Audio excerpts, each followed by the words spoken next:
Hey, everybody, welcome in. How's it going? Special Thursday edition here of Guerilla Sports Off Ice. I'm Jesse Montano, going to be joined by Meghan Angley here in just a moment.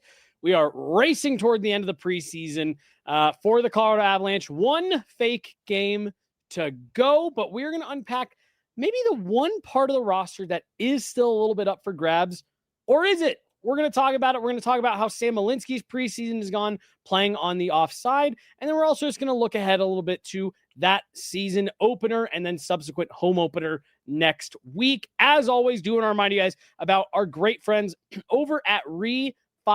Did you know that you could refinance your auto loan? Well, with RefiJet, you could save around $150 every single month, all with just a soft credit pull and zero hassle. Lower payments, flexible terms, maybe even some cash back in your pocket from your car's equity. RefiJet does the work. You get the savings. Start today at RefiJet.com, the faster, easier way to refinance. Hello and welcome in. Please do not leave your luggage unattended on the station.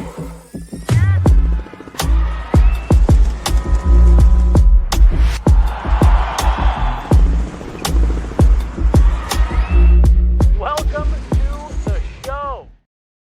Hey, everybody, welcome in. I'm Jesse Montano. She is Meghan Angley's Guerilla Sports Off Ice. I think we got a full house back there behind the glass today. I think I heard Chloe back there. I know we got Dan back there, Ashley.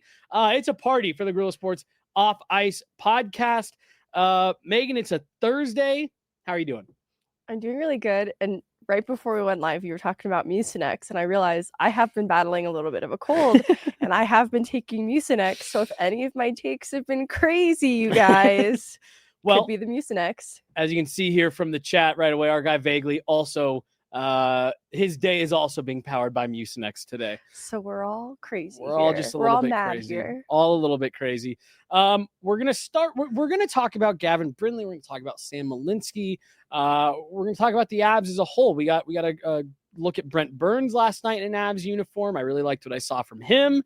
We're gonna address the crazy rumors that Gary Lawless and the VGK broadcast were just throwing out there haphazardly. We're gonna talk about all of it, Meghan. But we have to start today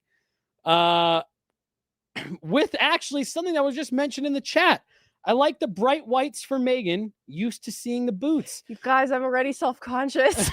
Well, so right as we're hitting the countdown for this show, Meghan goes, oh man, I was supposed to change my shoes. I have heels in my backpack, you guys. So one, I'm with Mike from the chat. I think you look great. I love the shoes.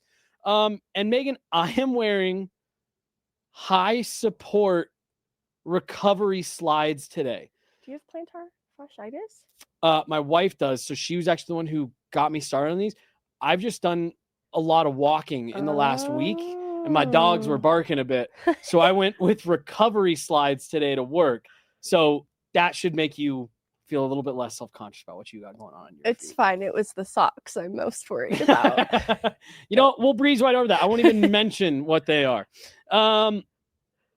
Meghan, back-to-back for the Avs last night, home and home with Vegas. They played 2 nights ago in Ball Arena against the Vegas Golden Knights and won that game. Then they go into Vegas last night and they drop it by a final score of 2-1. I guess broad strokes, those 2 games, a really light NHL lineup for the game at Ball Arena, and then a pretty NHL heavy lineup last night in Vegas. Like I said, broad strokes as this roster continues to get trimmed down. Just your thoughts on the last couple games. Yeah, honestly, last night it started to feel the most real and close to the regular season hockey to expect, just because of the talent represented on either side. And I could see the stark difference in how difficult it was for the Avs to create chances as they ordinarily would like to, and just getting to their transition game as quickly as they'd like to, because they were facing a more full, real Vegas team. And so I liked it because it's gearing up for the season more realistically. I still have taken lots of things from these other preseason games, though, but I've also been careful not to try and take away too much and assign too much weight. And so that's sort of going to lend itself to some of our other conversations, but excited about the early returns on Landeskog just playing hockey again, first and foremost. Totally. Obviously impacts last night's game in a big way. You get excited. You start to feel like, see, this is what they've been missing, right? Like even in search of that tying goal in the dying seconds of this He game, almost gets it. it's Landeskog at the forefront of this opportunity. So just excited to see him back and playing hockey. That's kind of my big broad strokes takeaway of this.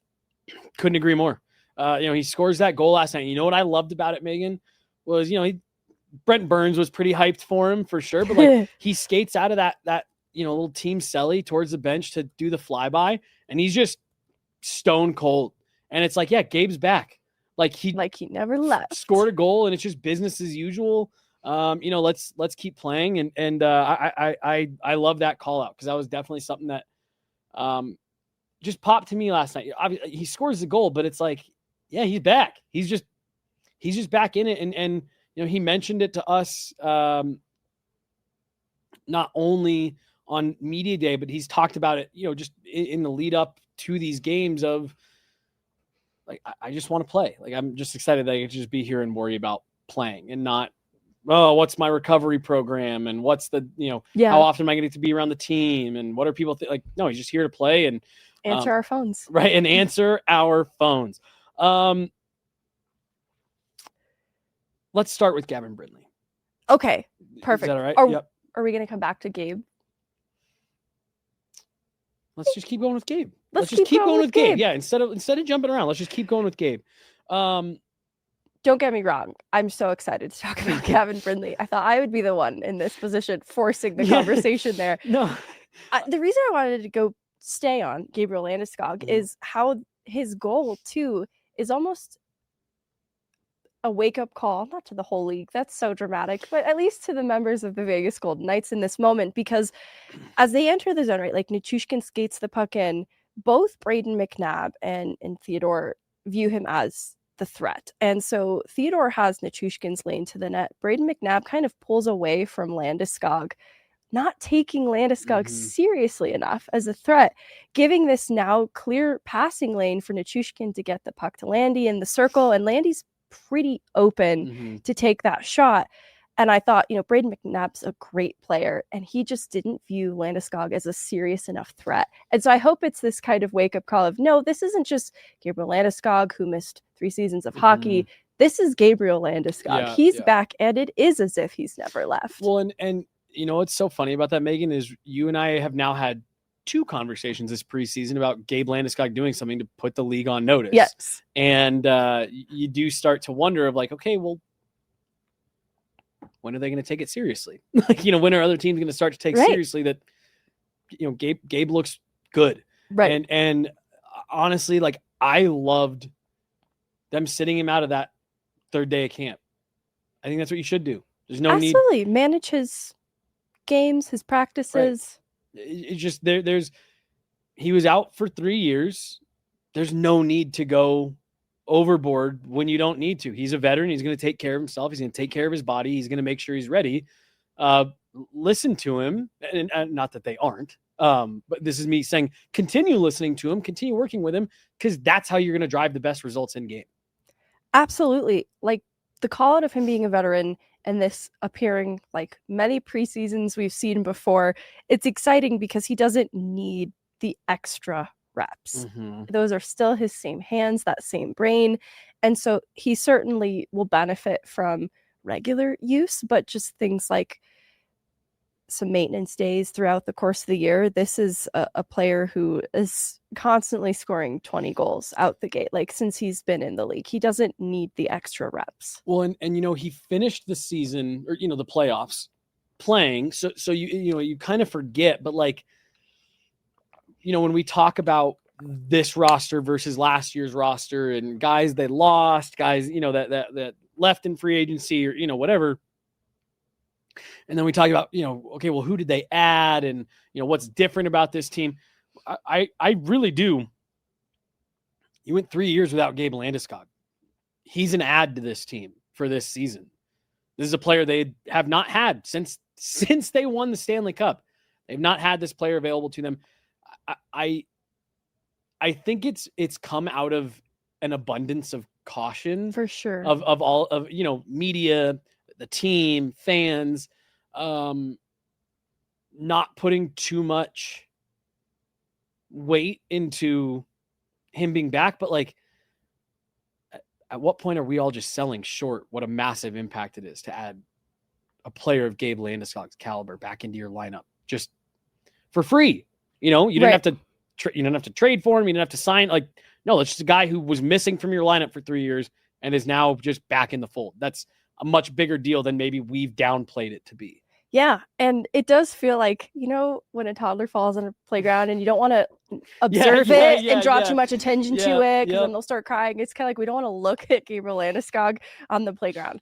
And I think it is exciting, though, to acknowledge the difference that he's made just in the preseason that we've seen so far, the impact being around the team, and how real it feels, too, because I think there was also concern of, will it stick, right? We need to get into the actual regular season games, see him in not necessarily back-to-back, but just in the regular game schedule.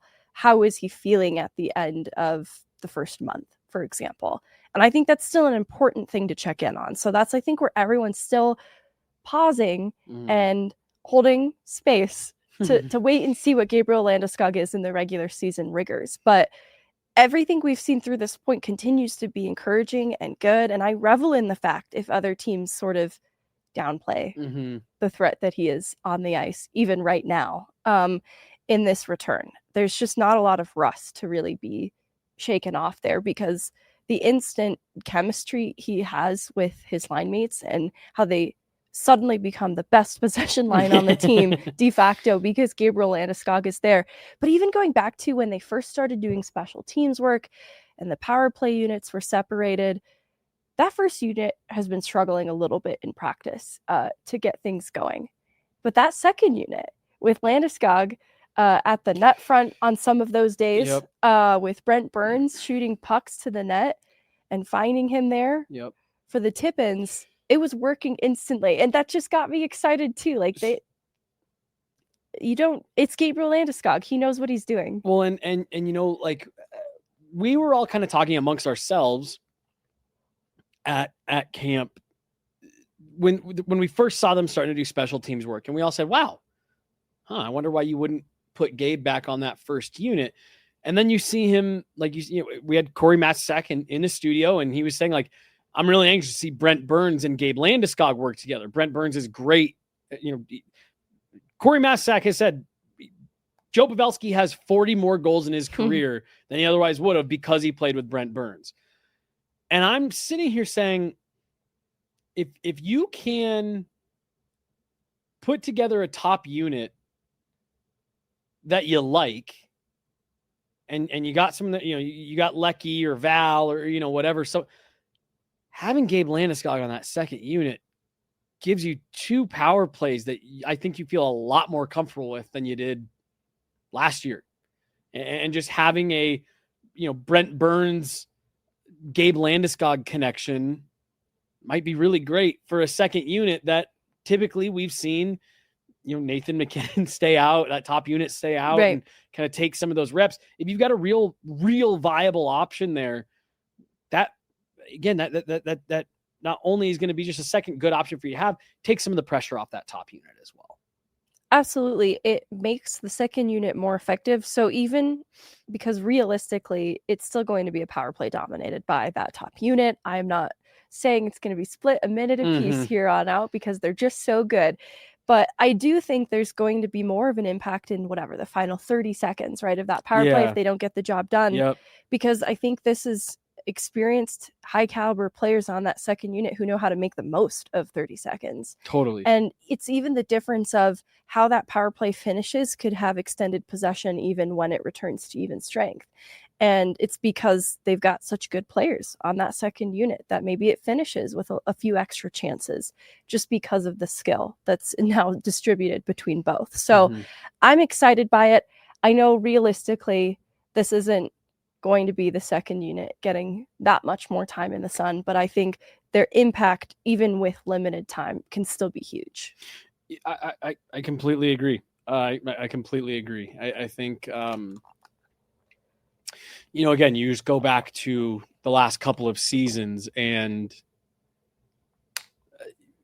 so much conversation around the depth and, especially when the injuries have piled up, over the last couple of seasons and you haven't had Gabe Landeskog when Mikko Rantanen was still here, there was so much of that, like, well, do you split those two up? Do you split Nate and Mikko to give yourself just, putting Gabe Landeskog back into the fold? It just, it has a ripple effect, whether it be power play, 5-on-5, like it gives you so much more balance.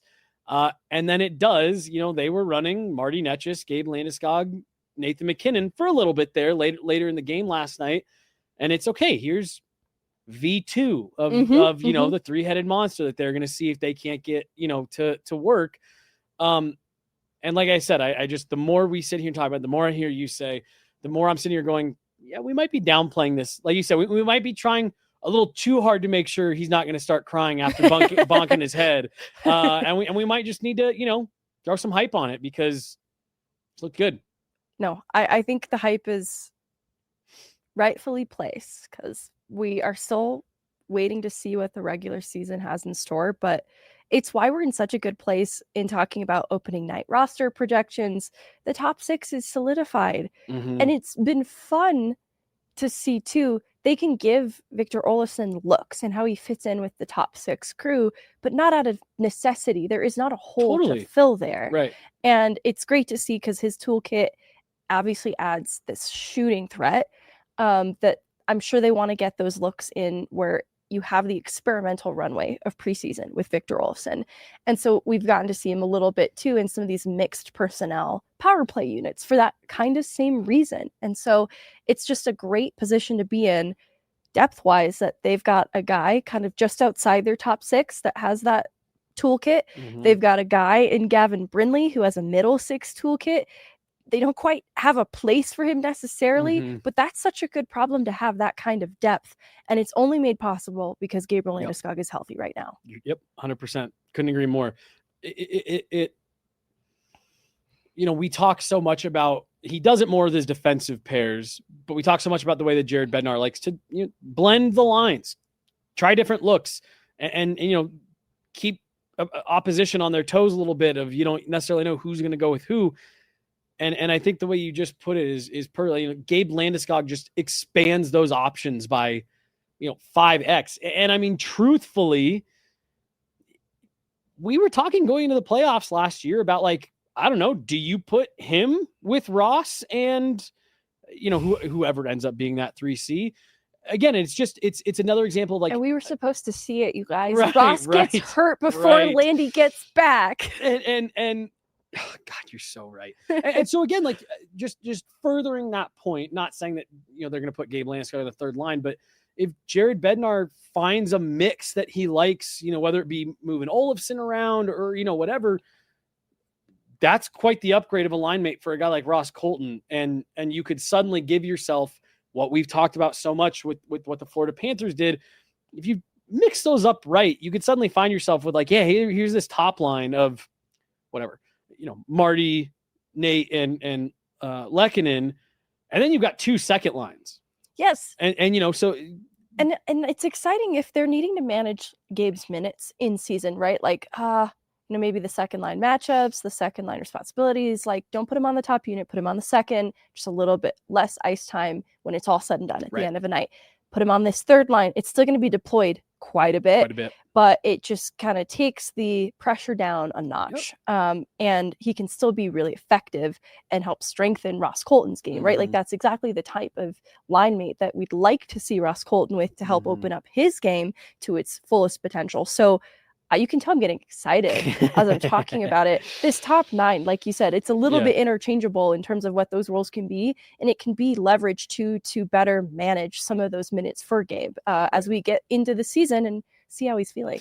Because like you said, I mean, Victor Olofsson, you could very easily talk yourself into, hey, that's a guy that, forget bottom 6 minutes. This is a guy that could he needs to slide up. Right. He can. He's done it. Played next to Jack Eichel for a lot of last season and was highly productive.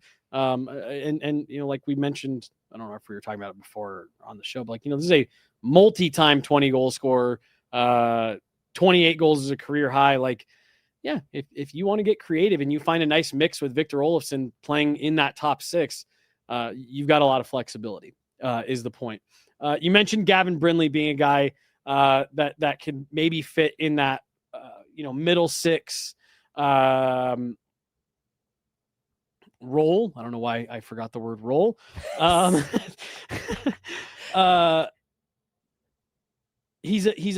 going to start with Jared Bednar's comments the other nights about Gavin Brindley, because you and I had a conversation after the game that went on for a bit about, okay, well, how do we interpret those comments? Because it's a little bit of a roller coaster.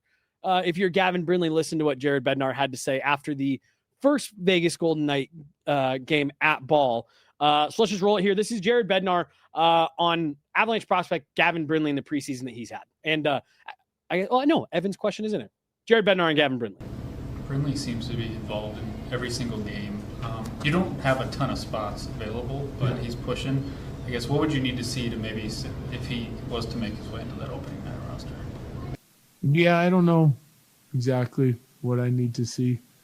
We just need to see him continue to progress and continue to play the way he's playing. Like he's certainly not going to get on the score sheet every single night that he plays, but he's playing with some good players tonight, especially.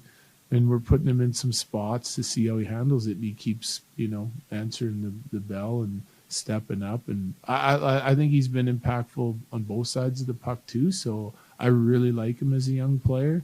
It's just going to be like how we set up our lines, how many guys we're going to keep. I don't know any of that information just yet. We'll see.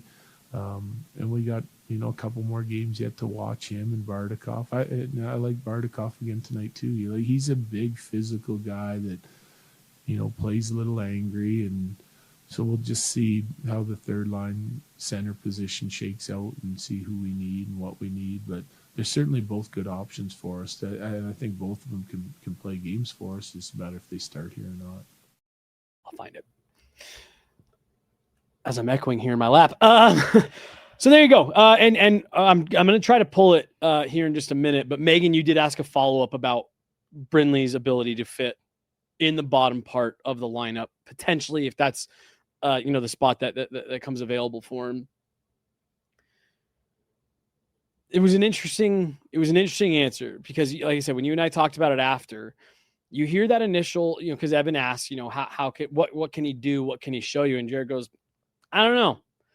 And you hear that and you're like, ooh, that's something he doesn't like. But then he goes on to say he's done a lot of things really well.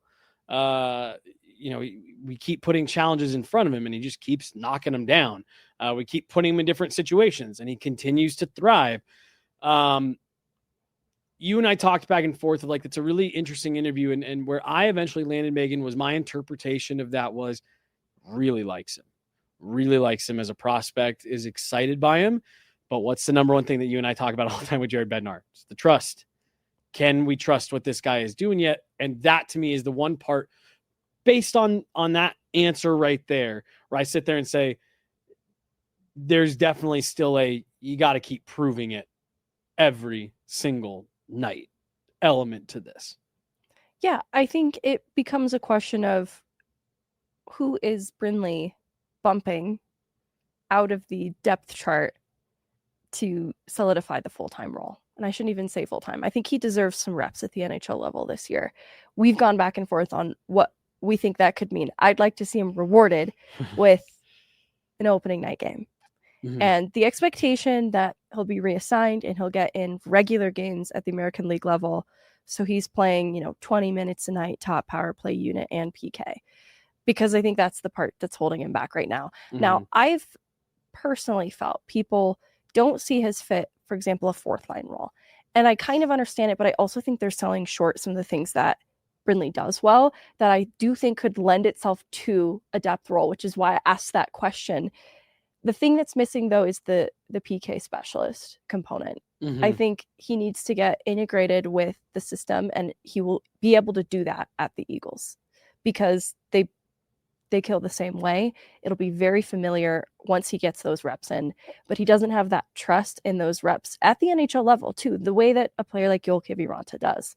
And Kiviranta's leaned heavily on as a PK specialist. So realistically, Brindley coming in from behind with no experience killing penalties for the Colorado Avalanche like that at the NHL level is not going to give him that spot in line. But he has the option to do that with the Eagles more, because when Kivy signed his contract this summer, right, Victor Olofsson's comes in later, there has to be an expectation from Kivy that he's going to be the odd man out sometimes, that he's kind of in this 13th forward spot, because you've got Logan O'Connor recovering from the hip procedure, but it's optimistic, even better than it was the year before, right?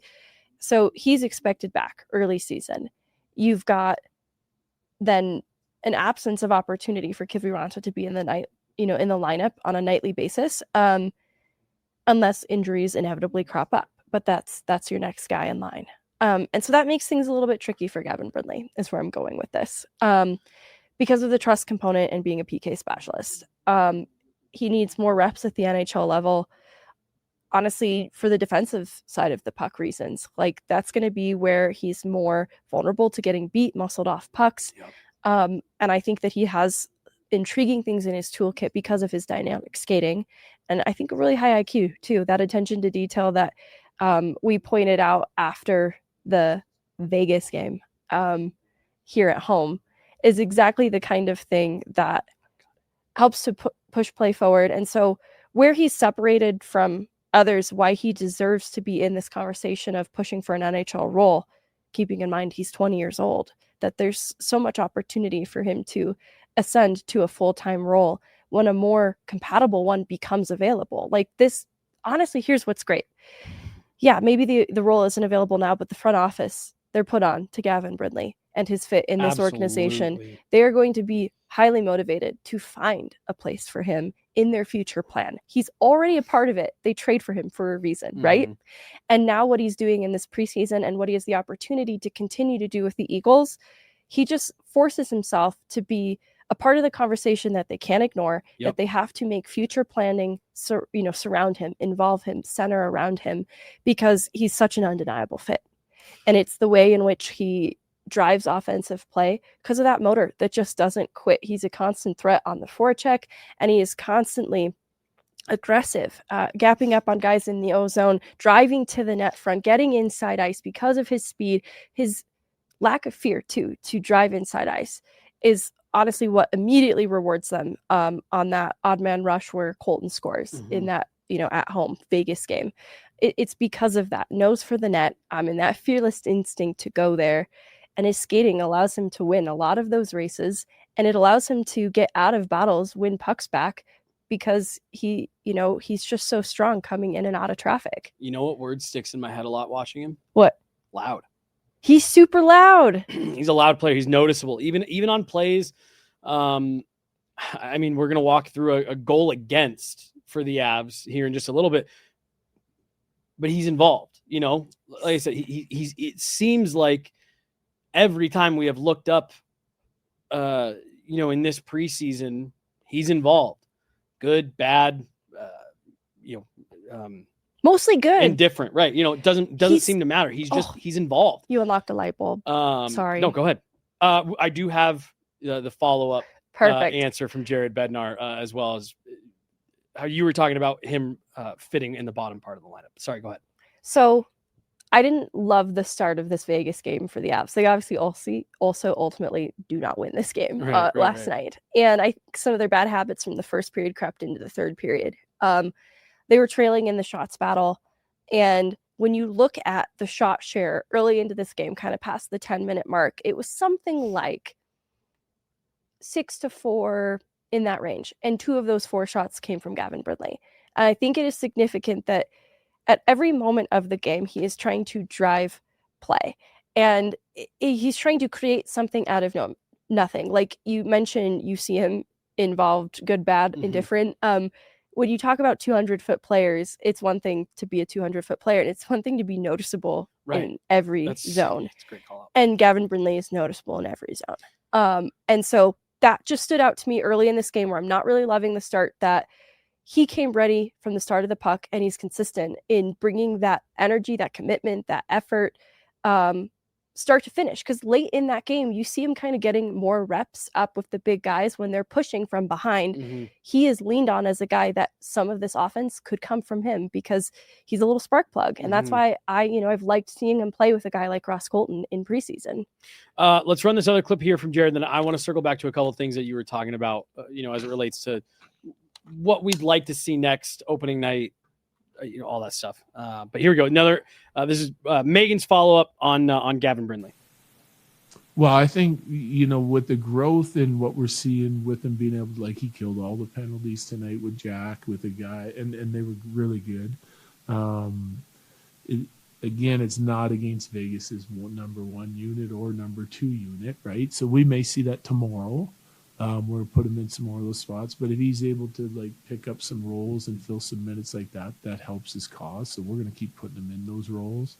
I like his ability to make plays and be hard on pucks. And like I said, his motor and his compete are really good. But he does have, a high skill set, right?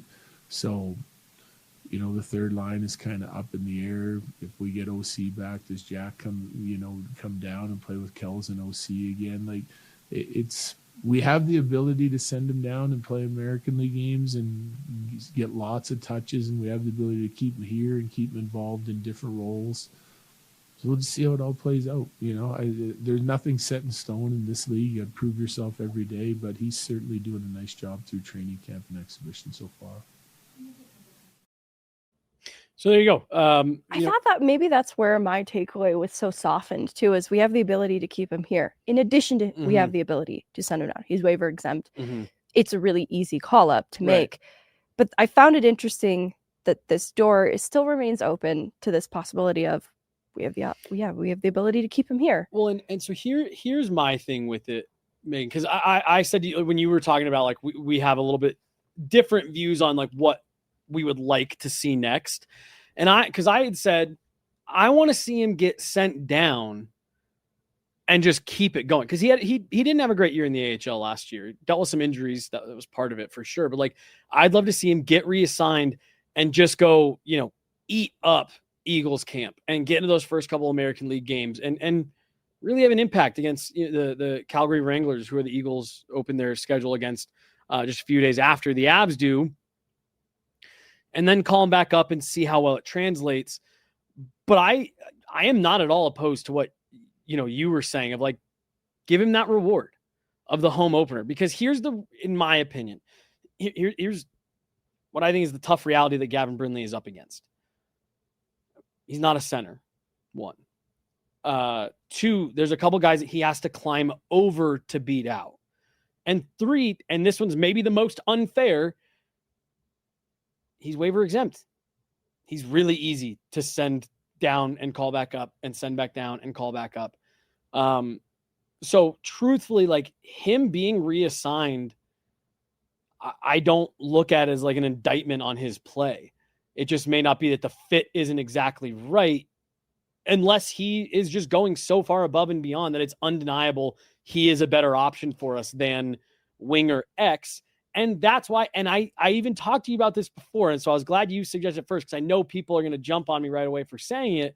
But what you mentioned earlier with Yoel Kiviranta, like, if you kept both Bardakov and Brindley for that season opener in even that, those first couple games, that to me is more of a, hey, we're rewarding Gavin Brindley for having a really good camp, not we're punishing Yoel Kiviranta. It's, hey, this Kibby's probably going to be the team's 13th when they're at full health. That's just reality, unless he's really going above and beyond. So, like, this isn't an indictment on Yoel Kiviranta. He's on the team. He's going to be a regular for the Avs. He's going to be someone who has a real impact on this season. But for games 1 and 2, we want to reward these guys for doing the right things, putting in the work, taking care of the details, everything you just talked about with Gavin Brindley. And hey, you made the team. Now go hone your skills, play 20 minutes a night, get a ton of puck touches, kill penalties, play on the power play, all that stuff. And we'll see you in a couple months. I don't have any problem with that at all. I think he's had I think both him and I don't want to, Jared Bednar brings up Bardakov unsolicited when he's asked about Brindley. I don't want to gloss over how much I have liked Zakhar Bardakov as well. I think he's all but locked up that 4C spot.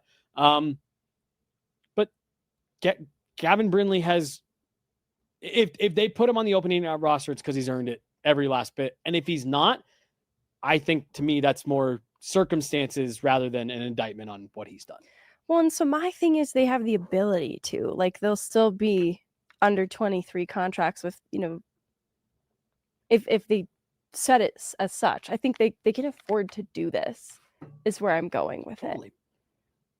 So why not do it? And again, like, because he is 20, so I just have to imagine it means a lot to make the opening night roster. And again, like, scratching Yoel Kiviranta, that's not a guy that, like, oh, you're going to crater his confidence because you put him in the press. Like, no, that's a role that he's played in his whole career. And when Logan O'Connor comes back, odds are Yoel Kiviranta is going to be that first guy to start on that rotation when the team is at full health. So I'm with you. I think they can afford to do it. And I don't think there's any reason not to, assuming that they like what they've seen out of Brindley, and it sure seems like they have. Oh, yeah, absolutely. And he does offer something a little different in terms of what the offensive punch that he packs. He's done more in preseason, and yeah, he's played with Landeskog at points. He's gotten some power play reps. Ross Colton, Jack Drury, that's definitely really good talent around him, whereas some of the lines that Kivy has been placed on have been the more depth guys, which is fair. That's who he's going to actually be playing with in season. So understandably, like, the noise that Brindley has made offensively is a lot louder than the noise that Kiviranta has made by comparison. But I do think just knowing the toolkit of Brindley, I still think he presents more of an offensive impact than Yoel Kiviranta comparatively. That doesn't take away from Kiviranta's strengths as a PK specialist either, and how trusted and useful that is. For sure. And so, this isn't me advocating for Kivy to be yeeted from his spot on a regular basis. Right. But it's just what Brindley offers that's different that they might find themselves wanting and needing at points. Well, and again, I really look at those first couple games where it's we are rewarding a guy, not punishing another guy. Yes. In that instance. Anything else on Brindley? That's probably good. Let's talk about really the other player that there's been a lot of eyeballs on. Not of a can he make the team, but how does he handle playing on his offside? It's Sam Malinski. I think his camp overall has been fine. I thought he had moments. I don't even want to say he struggled against Vegas.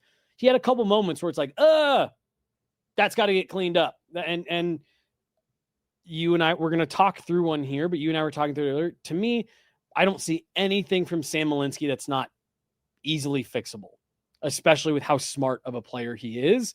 But there have been some moments of pause and is he in a position to be successful? And again, I like I said, I'm not worried about Sam Malinski at all. I think very highly of this kid as a player. And I think he's going to settle into the season, have a more stable pairing. And I think he's going to be just fine. I think Avs fans are going to be really impressed with how well he handles playing on his offside. That's just my opinion on it. What have you thought of Sam's camp? And specifically these last couple of games where he did have a couple moments where he was exposed a bit. Yeah, I think it's to expectations. So we have 3 games to evaluate. One of them is that Ball Arena doubleheader game. So I have a partial viewing of it. And there weren't any moments like what we've had now with these 2 Vegas games back to back. Some moments you key in on that relate to a goal against directly. There wasn't anything like that in the Utah game at Ball Arena that kind of kicked off the season. And notably, he's getting reps in with Jack Ashawn, both players on their offside in that game as well. And really the only note I walked away from that game was, he does appear to be getting more and more comfortable with every rep. And it was on the power play that he just seemed a little reluctant to shoot. But as the game went on, he built up more confidence to do it. And it was helping to get pucks on net. He even had a spinning play on the wall, kind of showcasing that. We've talked about it, right? It's light bulb moment. Like, oh, there have been some positive moments of Malinski is where I'm going with this in this camp. And so I look at the mistakes that get made back to back in these Vegas games. And both of them relate to, in some way, playing on his left side. There is messaging that he's receiving on, different things to be thinking of, focusing on, in how he approaches his coverage, basically. And so it's interesting that, on the offensive side of the ice, when he's shooting from the left circle, there's advantages. But in his coverage getting back, those D-zone arrivals, he's defending from what would be the defensive right circle. And this does create small, nuanced differences that he has to be aware of. And so in this play that we have the stills of from the first of the Vegas game here at home, odd man rush against. It's important to know how this even starts. This is a failed dump and chase play, and the F3 in the O-zone loses their stick, and so they're shortchanged coming back. This creates an odd man rush instead of just a broken play in transition. So you've got Malinski, as you pointed out, kind of looking to two guys getting back. Well, so let me just, I wanted, because you said something a second ago about, when he's in the offensive zone and he can find these little advantages to having his stick in the middle. What we're about to talk through here, the funny part is, for me, it's actually, in this specific instance, it's the same type of thing where it's like, hey, you're actually at a little bit of an advantage that I don't even think he realizes, and it leads to exactly what you were talking about: overthinking, overcomplicating, and ultimately making plays that it's like, you overthought on that one and you skated yourself out of position because you were just thinking a little bit too much. But let's set it up here. So sorry, say what you were going to say, but here's the first still that we've got. You got a 3-on-2. That's Sam Malinski and Jack Ashawn coming back. And then I believe that's Gavin Brindley. It is Gavin Brindley. I believe he's coming right off the bench. And then right here is where we start to see what you were referring to there before I cut you off, and I apologize. Odd man rush, 3-on-2 with a guy coming back, and Sam Malinski finds himself in a little bit of a mini 2-on-1. So let me know when you want the next photo. I don't know exactly what all the photos are, but in this coverage back, there's an emphasis on getting outside the play. Jack Ashawn's the player inside this play. And if you are internalizing this message of get outside the play, and you want to give yourself the strongest stick positioning, right? Because right here, it appears that this guy to the left of him is more outside than he's about to be in a second. If you're going to slide to commit to the block and get in his shooting passing lane, which is what Malinski decides to do here. Because he, like you said, guy's on the outside, you got your stick in between him and the guy in the middle. Because my stick's on the inside, I need to get more outside. Right. And so that's what you see him starting to do here. You see him put the brakes on, and he's starting to drift from that guy in the middle to the puck carrier, who, like you said, was and still is right here, pretty on the perimeter, but that changes pretty quick here. So you see Sam Malinski pull up. Well, and it's not a great decision because where that puck carrier is very safe to assume they would like to go inside. Right. They're well. Not a threat from where they're sitting. Right. There. So you don't want to take yourself outside the play, because here's what's interesting to me. First line of defense is a stick play. That's always a smart move, but you don't want to take your body as a second line of defense outside of this play. And so in committing to the block, he's now overcommitted to the left side. He's outside of this play. And only his stick is the first line of defense. So he gets a stick on this, but it's not a strong stick. Right. He's on his knees. And that is how this player Fleming is able to toe drag through Malinski. But I want to rationalize what he is trying to weigh in these split second decisions that he's making on the ice, where in his D zone arrival now on his left side, which he'd ordinarily be outside this play. Keep that in mind, right? He's trying to get more outside, get that stick even more so inside, but he's taking his body out of it and committing to that choice. And it just, it leaves this lane open. Well, and so this is, sorry. No. I was going to say, to your point, it's a questionable decision either way to leave your feet to try to get in this shooting lane here, when, to the point you were making a minute ago, that the puck carrier was already really in a situation like this. And I also wanted to stop and point out, at this point in the play, what you're looking at on the screen here, where Sam Malinski, he has a knee down on the ice and he's now left the guy driving the middle and is fully committed to the puck carrier. This is where there starts to be a breakdown in communication and coverage that isn't exclusive to Sam Malinski.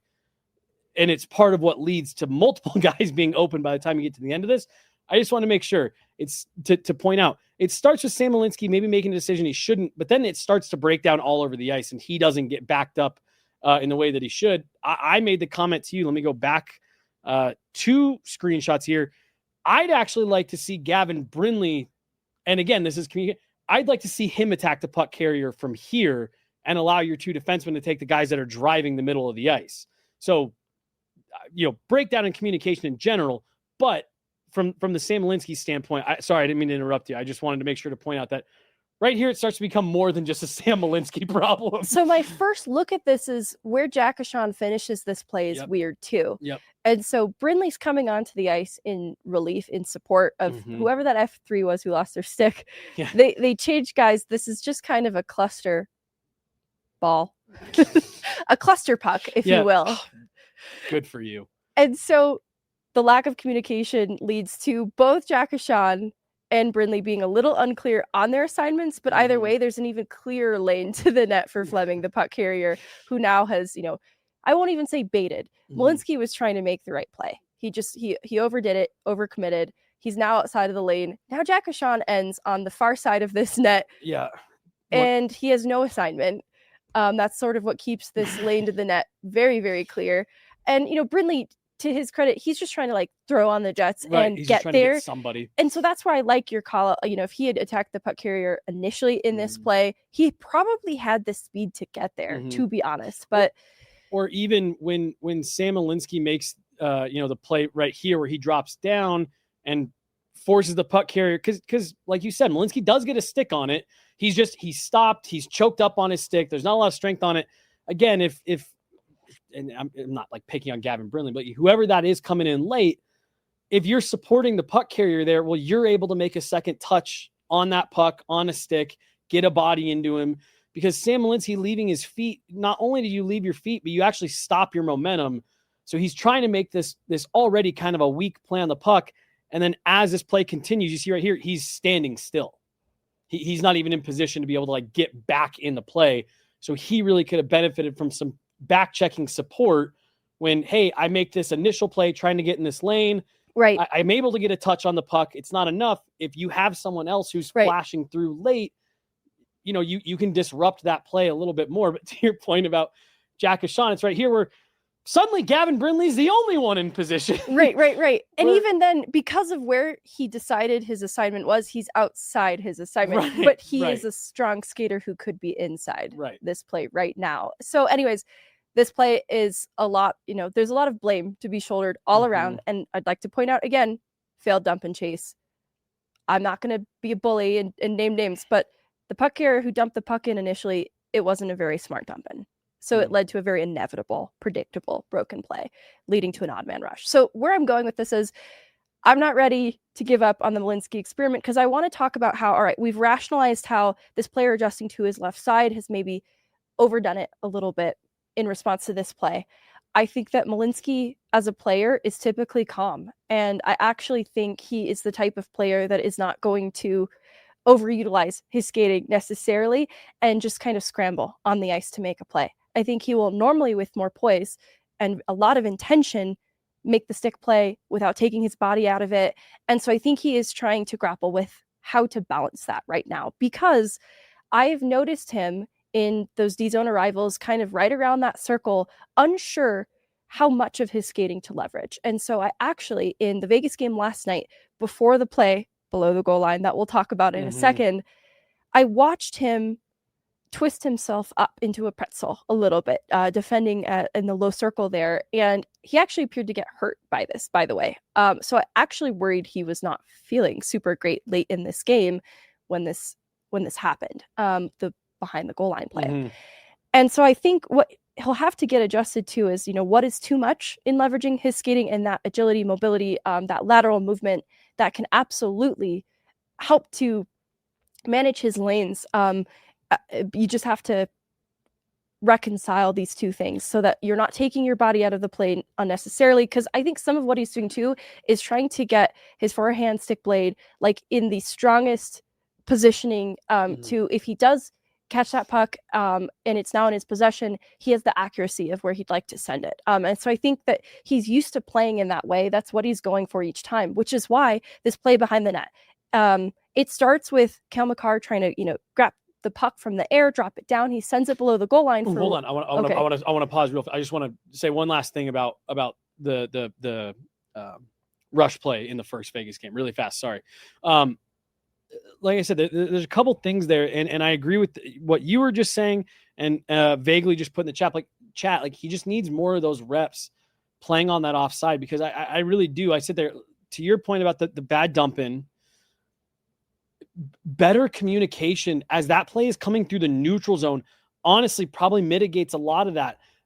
I really do. Like it looked like he couldn't make up on his mind on who he wanted to cover. Do I take this guy in the middle? I'm going to try to flash back outside. And it's like, no, just talk. The other part of this, on that rush, he's playing next to Jack Ashan, who is also playing on his offside. They have two guys both playing on their offside.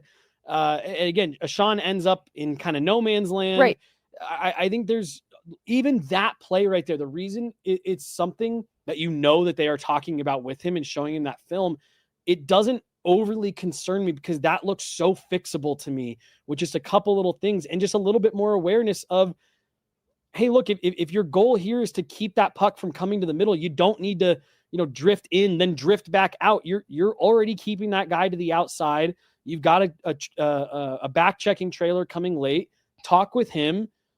Cale Makar, you can see it. He points. Cale Makar directs traffic out there on odd man rushes with guys coming back, in zone defense. That's just something that Sam Malinski needs to get a little bit more comfortable with, helping direct traffic, helping communicate. And I think a lot of what we saw on that play could have been mitigated. And I think that's a little bit different from what you're about to talk about with, hey, this is a real result of kind of getting caught on your offhand, having to overthink, overcompensate. That play that we just talked through, I think that's so fixable with a little bit of communication. And then another guy who's maybe playing on his strong hand.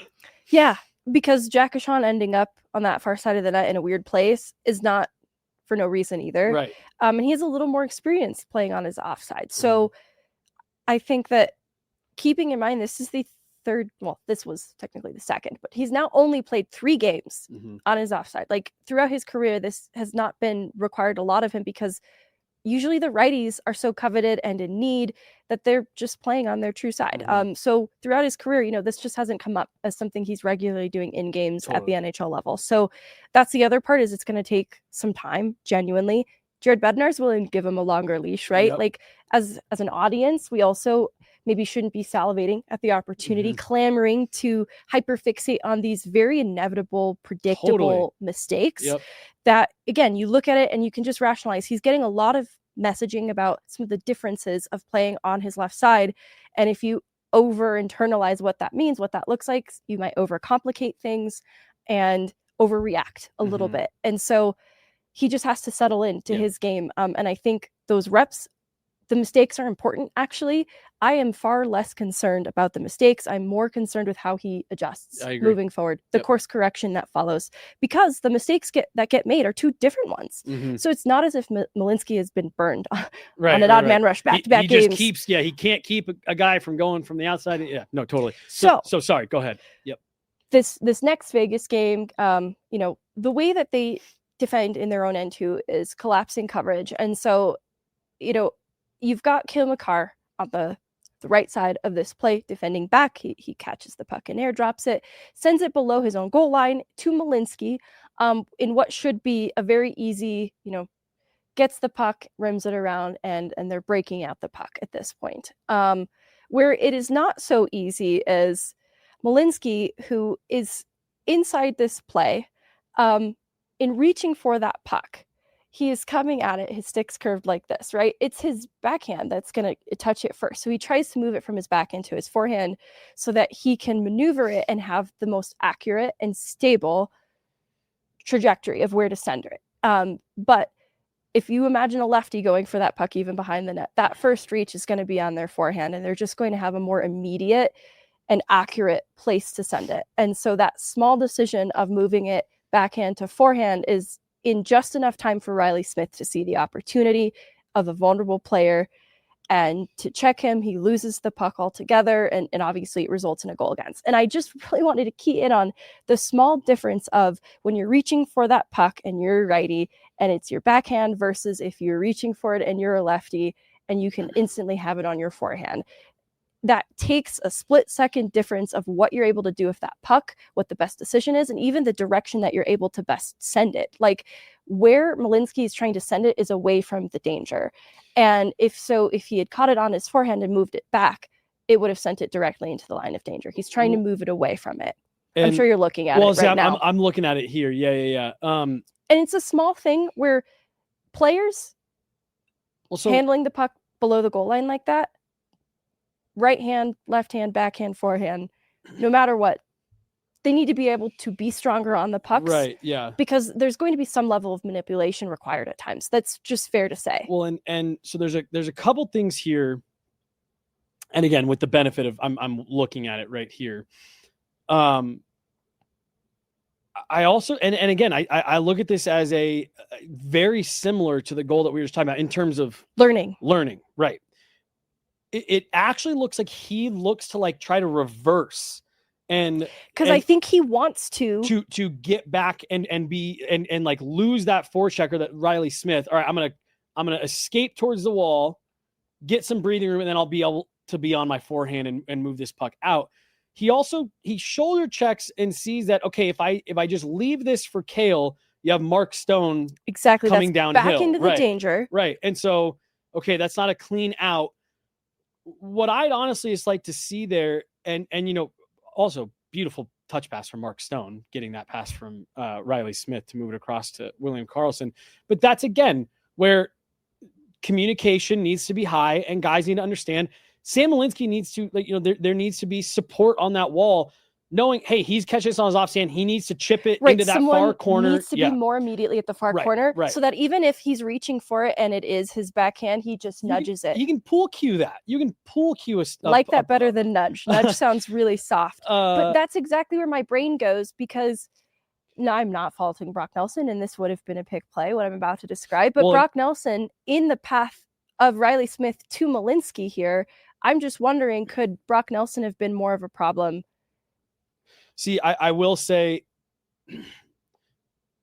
I would have liked to see Sam even just chip that and try to put it into a space for Brock Nelson to go get it. And if Brock Nelson can't, or what were you going to say? Well, and I just don't think Brock Nelson was in a position to put himself in the far corner in that moment because he was too inside it. He's behind the net. Yeah, he's behind the net with him. So I just like to see Sam. And again, this is a learning curve. Communicate what you need. Right. Communicate what you need.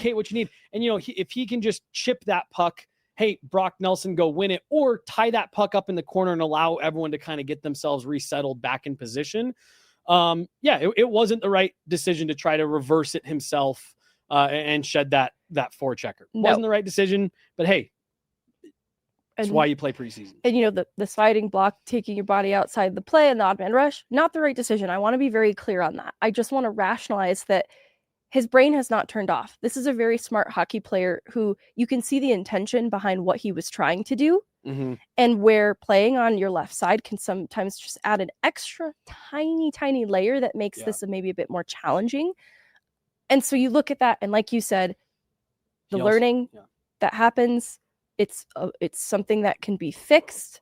And as long as these aren't the continuous mistakes that get made, I'm not panicking over this, because I think otherwise in these games, like, I actually think he'd played a pretty fine game up through that point, other than that part where he looked like he got hurt briefly.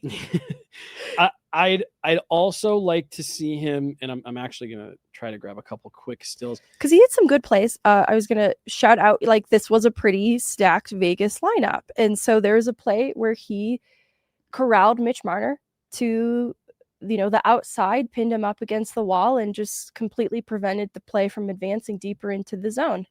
And so that's just something that sticks off top of mind. Like, this wasn't, we'll key in on the mistakes, but there was a lot of, there's 59 other minutes in this hockey game to key in on. So there's, because honestly, even looking at this again, and I just pulled two stills really fast. So right here, if he even, because he collects this puck and then he tries to skate it behind the net, and then it looks like he kind of like, oh, this lane's closing off, I'm going to go the other way. Right here, if he even just reverses his direction here, put the brakes on, that's even still going to put you in a better position. I still don't think that's necessarily the right play, but you have more stability and accuracy moving that on your forehand and this way than going deeper behind the net. And then that's Brock Nelson right there. So that's what I'm saying. Like, at that point, and who knows, maybe Brock was yelling. Sam Malinski just needs to, like I said, one hand pool cue that to his right and let Brock go chase it down. And then you can go get in support, or you can go get back out front. But he loses this battle. Brock Nelson, continues to curl around front and try to get back out front. Riley Smith is able to move the puck. So, like, there's just a couple small decisions that Sam Malinski can make a little bit better there. But I'm with you. They're results of, I'm not usually, for the last 15 years, I have not been in this situation trying to corral a puck like this, regularly. So again, not something that worries me. But again, put the brakes on right here, and you're even going to put yourself in a better position. Yeah. And so, it's important to note, you could do this sort of a breakdown with defensive errors, every defenseman ever. Every game. But there are clear reasons we can point to why some of this has been a little awkward for Malinski, who is still the very smart player. And that's the thing, is I don't want us to get caught up in keying in on these mistakes and just abandoning the investment into what Malinski can be for this organization in the future, because this left side experiment just 3 games into preseason hasn't gone to perfection and is requiring some time and adjustment. This is a very smart hockey player who I think, once he adjusts to some of the differences and the nuances, is so good then in utilizing that IQ to be positionally sound. And so I think that will start to translate once he starts to make the mistakes and learn what's not working, what's putting him in more vulnerable than necessary positions. He can apply then that high IQ to help make this transition, and then the dynamic skating. Like, I go back to that each time as something that can help get him in and out of a lot of this trouble too, and paper over then maybe, I'm in a little bit more danger than I meant to be. He has dynamic skating that can help get him out of some of these situations. Yeah. If you're listening audio only, go pull up those the 2 goals against, just so you can see a little bit of what we're talking about. But like I said, Megan, after you and I going back through and redissecting those and looking at them a little bit closer, my concern level, because we commented right away on the first Vegas game at home, we said he can't get beat like that. You go back and rewatch it, it's still true. I agree. You still can't get beat like that. But I look at those and I'm like, that's just not stuff that overly concerns me, especially with how smart of a player he is. Those are fixable things. And again, a little bit better communication. And just some small little ins and outs here and there, and it's fine. I know he's not a vocal guy on the ice, but it's time to start. Right. Communicating. Say what you need. And also too, and like I said, we aren't on the ice. He might be. I don't know. Well, no, I was going to say, like, other guys talk with him too. Like, hey, Brock Nelson, and maybe he should be yelling, hey, chip that puck around. I'll skate to it, go get it up off the glass and out, whatever. And again, he, on that first one, he should be directing traffic there with Gavin Brindley. You take puck. I've got this guy coming in the middle, Jack Ashawn. You take the guy on the far side, and then, let's see how things go. You take puck. You take puck. I like that. We have a super chat here that's directed at you, Megan. Is it my shoes? Can you see my socks, you guys? They want to see the socks. They want to see them. You Show guys, them to they're us. Christmas socks. They They- have candy canes They on have candy them. canes. It's festive. They're fuzzy. I don't know if we can see them. You might need That's to. probably You might need for to like the take your best. shoe fully off, get the tight, and no. They're fuzzy candy cane socks. And hey, your socks match my hoodie, which also match Wow, the chairs. that's actually crazy. I keep staring at this screen, going, "Yep, I need to stop with the seafoam green for the pod set." Oh, because you look like you blend in. I just look like the chair. Do I look like a chair? Why is this chair talking to me right now? Ah, Ah! it's me. Shout out to Mike for the super chat. Yeah, candy cane socks. They're great. I love Christmas. Megan, anything else for today? It's fine. Everything's fine. Yeah. I didn't love the power play, but I also didn't hate it. You will not catch me concerned about stuff like that for preseason. No. If we get to November and it's like, then we can talk about it again. But for right now, I'm just not.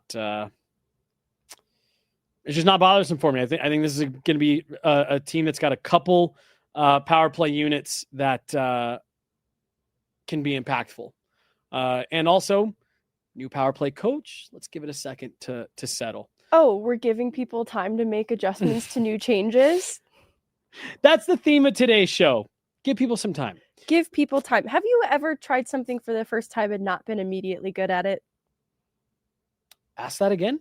Have you ever tried something for the first time and not been immediately good at it? Oh yeah, it's horrible. I hate it. It pisses me off a lot. And I'm sure you just want to keep doing it so that Yep. you can get better at it and Mhm. master it. But you have to give yourself a chance to actually keep doing it. Well, and they're trying some different things with the power play. So you got some different personnel. Like I said, you got a different guy running the power play now. I'm still talking about Malinski. me I a don't know sec. what I know. he's talking about.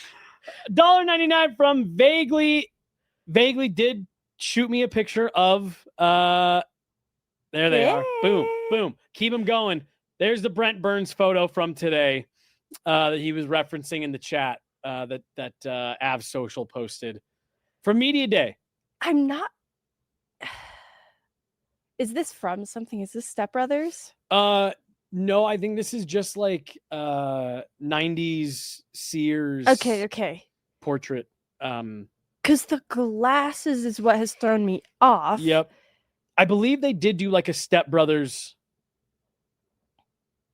theme with a couple of them, but I think this is just like 90s JC Penney photo shoot type thing. When it cracked me up how many guys had the fake mustaches, and then several of them just have very real large mustaches. Just mustaches. Oh boy. That's gonna do it for today. Yeah, We'll that's it. end it on a high note with the Brent Burns Save Burns us, photo. Brent Burns. That's gonna do it, guys. We'll be up in Loveland tomorrow, getting all kinds of good content and all kinds of stuff. So, yeah, should be a quiet weekend. The Avs are out of town for the last preseason game before things get going next week. But that's gonna do it here, folks. She's Megan. I'm Jesse. Like I said, we got a whole party back there. I see John back there now. We got Ashley, Dan. I think Chloe was down there at one point. Everyone just wants to be part of the Off Ice Pod, Megan. What can I say? Hell yeah. That's going to do it. She's Megan. I'm Jesse. Thanks so much, guys. Guerilla Sports Off Ice. We will talk to you later. Have a good one. Bye.